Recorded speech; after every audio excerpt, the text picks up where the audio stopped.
I'm going to tell you the truth about getting $0 down deals. Now, I've been investing in real estate for 15 years. I've flipped over 300 houses. I hold over 150 rentals that bring me around $2 million in rental revenue.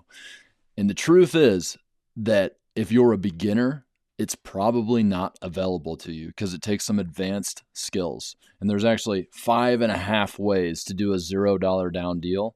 And I'm going to explain all of it to you and how you can actually go out and get the money to buy properties. Okay, so let's start with the most traditional ways because we kind of have to build upon that so you can understand the advanced strategies. Number one is a traditional mortgage. Now, I'm going to make this stuff quick because, you probably already know this stuff already, but once again, we're building upon that. So a traditional mortgage. Now, this is the way that this works. There's kind of a few different ways. Traditional mortgage, this is where you would go to the bank and get a mortgage probably on a house that you are buying to live in. And you got to understand that a house that you would live in is going to have different rules than a house that you would buy as an investment. Okay, but you can still use a traditional type mortgage to buy investment houses. So here we go.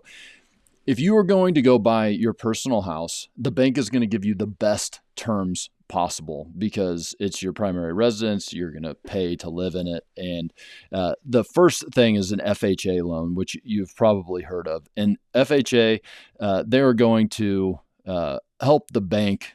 They're going to back the bank to give you this mortgage. So it's less risky for the bank. And usually you can actually buy this with 3.5% down. And without the FHA, just a regular traditional mortgage, they'll probably let you buy this for 5% down. Okay, so if you go and buy a $300,000 house, all right, you're going to have to put 3.5% down or 5% down. So 5% down of $300,000 would be $15K. Oh, I hope I'm right on that. That's quick math. 10%. Yeah, $15K. But if there's any renovation to do on it, which if you're watching this channel, it's probably because you're a real estate investor and you want to know how to do all this stuff. So you're likely going to buy a house that needs a little bit of work. Now, I do want to say that this is the best strategy for people just starting out. It's the least risky way to get started in real estate because you're already going to have to pay for somewhere to live. So you might as well pay for a house that you've bought that you're going to live in and flip. This is what I suggest for a lot of people. Now, you're not going to buy a super nice house. You're going to buy a house that needs a cosmetic renovation. That means that today it is livable because that's an important part with the traditional mortgage is they're only going to lend you money on houses that are livable today. So the mechanical, electrical, plumbing is in good order. It is probably just an outdated home. All right. So you're going to do some renovations, but with the traditional mortgage, they're not going to fund that. So let's say that it's a $30,000 renovation. All right, now you're going to have $45K in the deal. That's prohibitive for a lot of people. Okay, so real quick before we move on, there is a possibility to get a renovation component on your loan. So one of the first properties that I bought that I was going to live in, this was actually a house hack situation. I bought a triplex and I was going to renovate it and I was going to rent out 2 of the units, live in one. So I was able to get a primary loan with an FHA with what's called a 203K addition to the loan. And the 203K basically means that they'll fund the renovation as well. So this particular property, I bought it for $500,000. It was a triplex, like I said, and I had around a $60,000 renovation component. Now, I'm not going to get into the details of this, but I totally botched the whole thing. And luckily, I didn't lose my butt. I mostly didn't lose my butt because I did some DIY work to save it. But anyhow, that's what a 203K does. So I was able to buy this whole property for I had a $560,000 loan. I put 3.5% down. So what is that? 560 times 0.035. I put about 20 grand down. Okay, not bad, but that's not $0 down, right? And that's what we're talking about. And so I will tell you right now that most of the stuff that you hear out there about $0 down deals, what they're saying is to do something like this, except for then you're going to fund the $20,000 difference in a few different ways. Usually they're talking about like a credit card. You'll hear people say they get credit cards that are going to fund that, or they're going to get a line of credit, which is usually a HELOC, which is a home equity line of credit, indicating that they already own a house that has equity in it. Or they might borrow the money from somebody else, but this is a little bit fishy because technically speaking, FHA doesn't want you to do that. Okay, the money has to be in your account for a certain amount of time. I think it's like 90 days. So basically, if I wanted to get this $20,000 funded by somebody else, they would have to give me that $20,000 90 days in advance. Okay, so you can see why this is already getting into some advanced strategy because, well, who's going to give you 20 grand to do that? Okay, they might give me 20 grand to do that because I'm an experienced investor, have other properties that would, what you would call cross collateralize, meaning this other property is going to collateralize or back up that $20,000. So if I can't pay the $20,000, you can get access to this other property that has equity. Okay, but this is about you starting out how you can get a $0 down deal. So that doesn't seem likely. And honestly, guys, if you're putting this on a credit card, if you're that short on money, you're already starting out behind the 8 ball. All right, but that is, like I said, the safest way to buy a house is with a primary mortgage that is that you're putting a low amount down, but you're likely going to have to come up with the funds for the renovation. Okay. Now, if you're buying your second house, you can also get a traditional mortgage, but now it's going to require 20% down. So you go buy a $300,000 house, you're going to have to put $60K down, plus you're going to have to fund the renovation. So let's just say the renovation is another $30K. Now you're $90,000 into the deal for this $300,000 deal. Now it's getting more prohibitive. Even if you're able to buy this first property and only put $20K down, you know, second one's going to be tough. This makes it difficult to really get some momentum going in real estate. All right, so that's the traditional mortgage route. Now, the next is that there are commercial loans. Commercial loans work a little bit differently. And, you know, one thing I didn't say about the mortgage is the problem with the mortgage is that there are tests that the bank will run on you, for lack of better words, but like your credit score and your income. So if, let's say, a $300,000 mortgage has a payment of, I'm not going to do the math here. Let's just say it's $1,300 a month. Well, they're going to make sure that you're making enough money to cover that. And usually they'll take about 30% of your regular income. So if it was $1,300, that would mean that you'd need to be bringing in around $4,500 a month. You need to be able to show that income. So this is also prohibitive for a lot of people. Now, if you have a job, which, you know, I had a corporate job when I was able to start buying my property. So I was able to use that juicy income to be what we call bankable. All right. A lot of people aren't, though, especially not entrepreneurs, because they're going to scrutinize entrepreneurs' income a little bit harder. You're usually going to have to show 2 to 3 years of solid income. And that's how they're going to figure out what your monthly cash flow is. So if you've had issues with the cash flow or don't have a long track record, it's going to be hard. And if you have a lower credit score. Now, FHA is going to take the lowest of the credit scores because, once again, government backs these mortgages for the banks.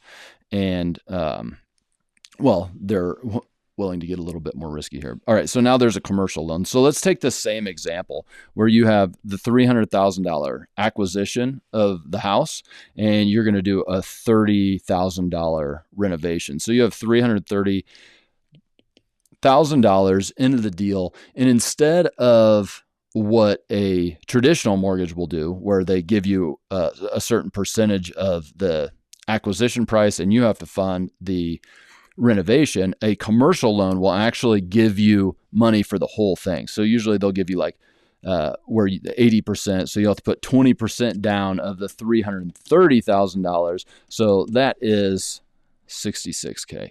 All right. You put a little bit less money down. Okay. Now, once again, if you have the money, great. But this is where we're getting closer to the $0 down. So bear with me here. Next is what we call a hard money lender. You probably heard this before. And, I know the first time that I heard hard money loans, I was thinking like, what is this, like mafia, like shark, what do they call them? Loan shark kind of thing. No, it's not. They just, they call this kind of stuff soft money and this kind of stuff hard money. Hard money has higher interest rates. So, interest rates are the lowest for a mortgage that you get from the bank, a little bit higher for a commercial loan, quite a bit higher for a hard money loan. So, but there is a big difference in the way that hard money lenders look at the property. So here, with both a commercial loan and a traditional mortgage, they are basing the amount that they will lend based upon the costs of the deal. But in a hard money loan, they're not caring about the costs. What they're looking at is the after repair value. Okay, what the house will be worth after you've done the work that you're proposing. Okay, so let's say that this same deal here, $300,000, I'm putting $30,000 into it, and that's going to make it worth $420,000. Okay, so an ARV of $420K after repair value, and a hard money lender is generally going to give me around 70% of that. So hard money lender, 70%, that would be $294,000 that they would give me. All right, so I have $330K that I need in the deal. So 330 minus the 294, that means that I would only need to bring $36K to the deal.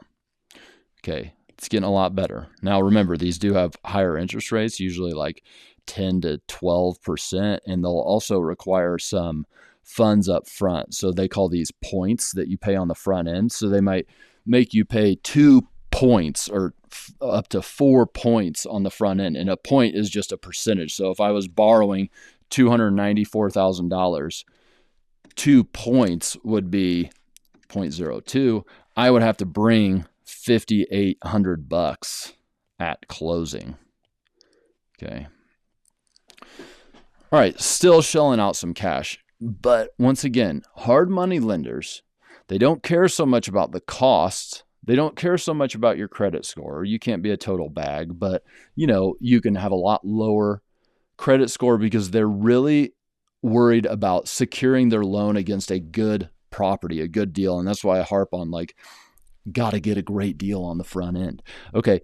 But let's just look at this, guys. If they'll give me 70% of the money, if I need $330,000, if the ARV is 420, they'll give me 70%, 294, and I know that the renovation is $30,000. Okay, what if I got this deal instead of at 300, I got it at 264,000. Okay, now would that hard money lender give me 100%? You see what I'm saying? Since I got a better deal on the front end, I only need $294 to bring this house to its after repair value of $420,000.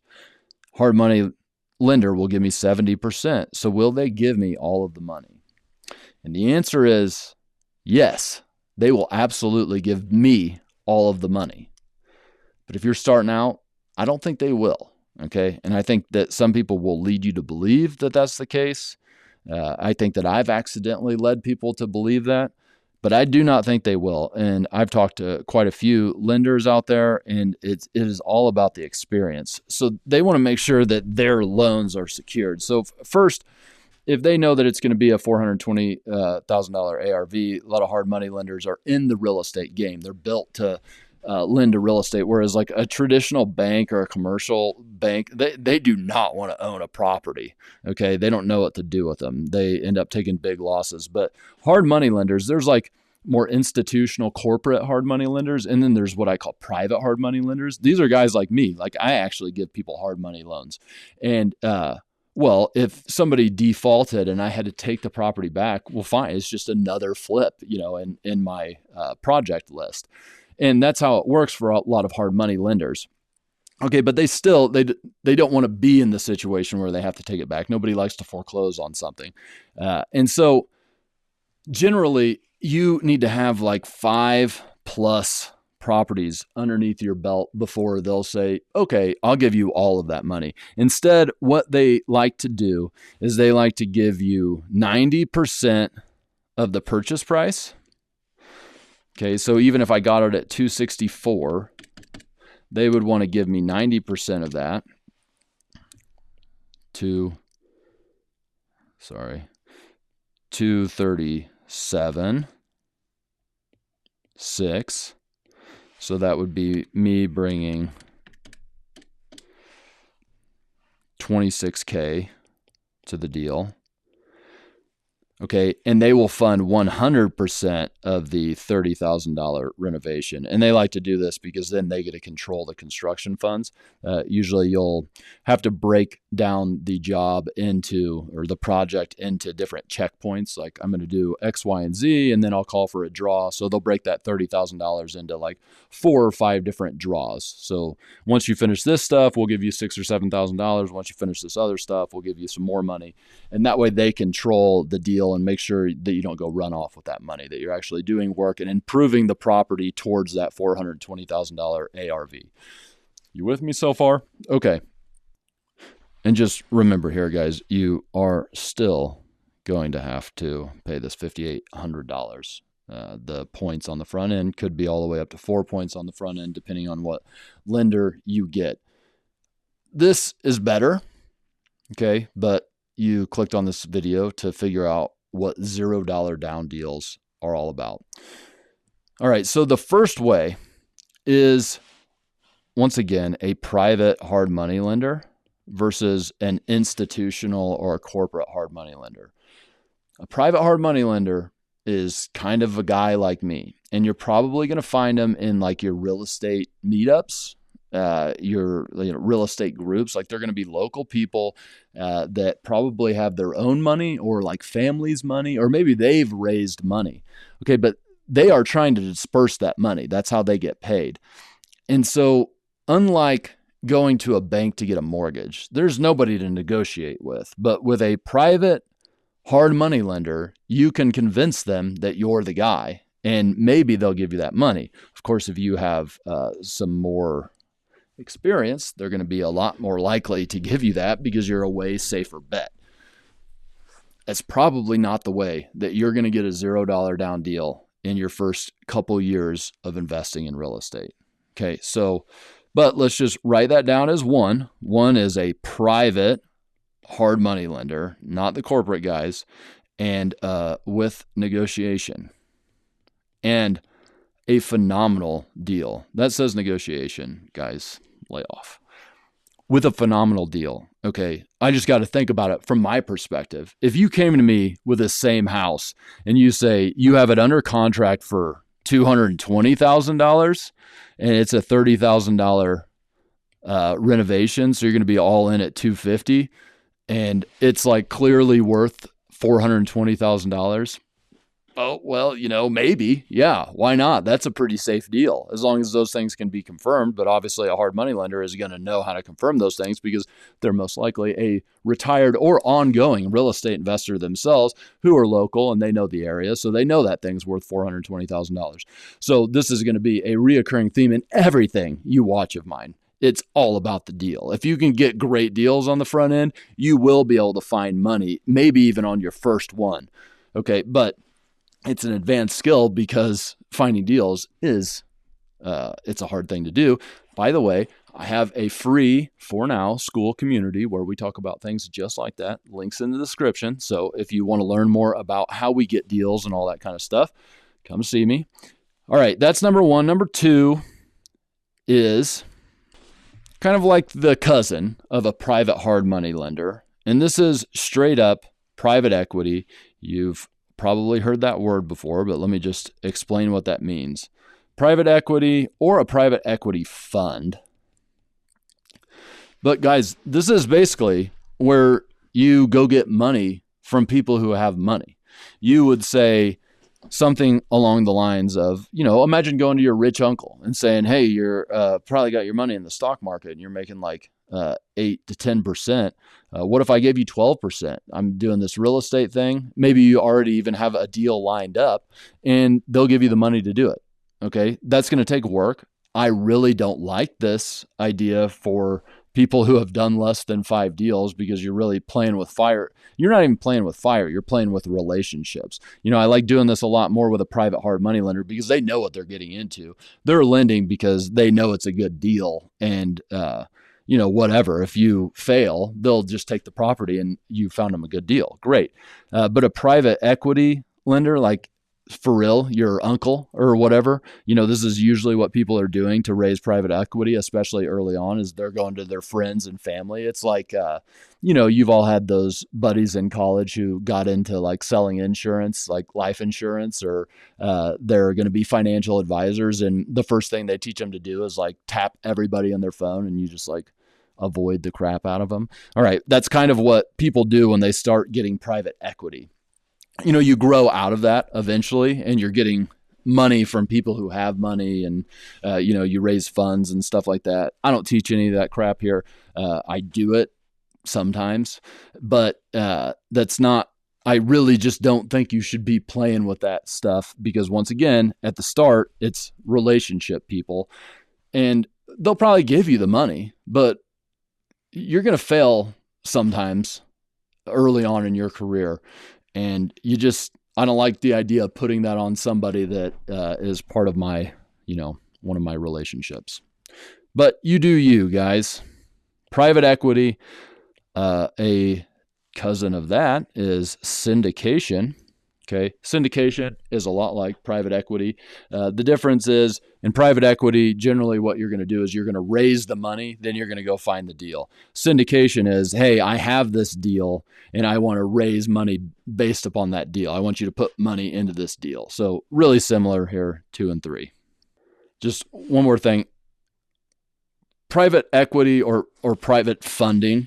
Okay, there'd be 2 ways to do this. One way to do the private equity is you'd say, hey, I'm going to go buy these types of houses and you are going to get equity in the house, so you'll have a whatever percent ownership of the house. The other way to get private money is to say, I want to borrow $200,000 at 12% and I'll pay you back on this date. Syndication is all about the equity in the deal. Number 4 is partnership. This is where you would go to somebody who has money, but they don't have time, and basically set up an arrangement with them where they bring the butter and you bring the knife. The knife is going out bird dogging deals. It is managing the construction. You're going out and finding contractors. This is a big way that I was able to scale my business because I had all those skills. So like once you have the skills, people will give you money to execute those skills because, people want to invest in real estate, but they feel like it's risky. But if you can offer the safety of knowing how to do the things, great. But once again, advanced skill, because are you going to be able to convince somebody that you're the guy on the first deal? Maybe. I mean, you do have something to offer, which is hustle, and you can gain knowledge in, books and videos. Hey, but skills is knowledge times experience. Okay. And that says knowledge times experience, guys, equals skills, the ultimate formula here. So you got to learn things and then you have to apply those things into experience. And that's when you supercharge it. And ultimately you have skills based upon that. And once you have skills, the partnerships, the syndications, the private equity, all make sense. That's the funny thing is when you're first starting out, that's when you need the money. Like you wish you had these people when you're starting out, but nobody wants to do that with you because you don't have any of the skills. And once you have the skills, you probably also have gotten the money because of the skills. So now you don't necessarily need those things, but they're readily available for you. And this is where number 5 comes into play. This is a very solid option for a lot of people, and this is creative financing. Okay, let's just get more clear about it. There are multiple types of creative financing, and I don't want to go into all the different ways you can do this. So let's just say seller financing. Okay, somebody owns a house outright, free and clear, no mortgage on it.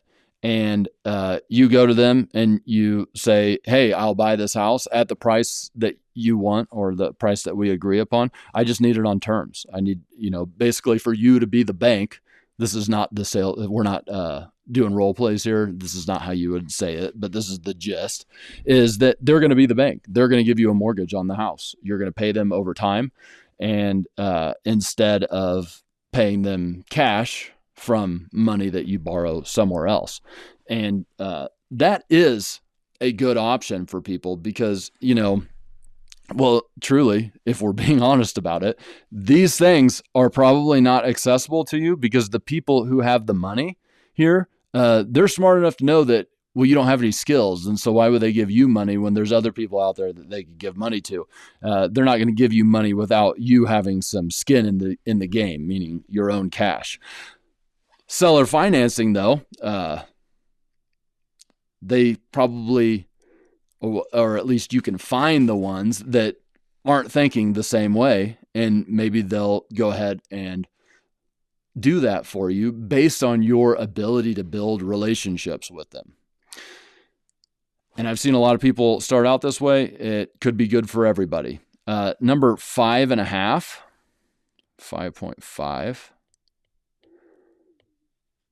I call this 5.5 because this is a way that I have bought properties with $0 down.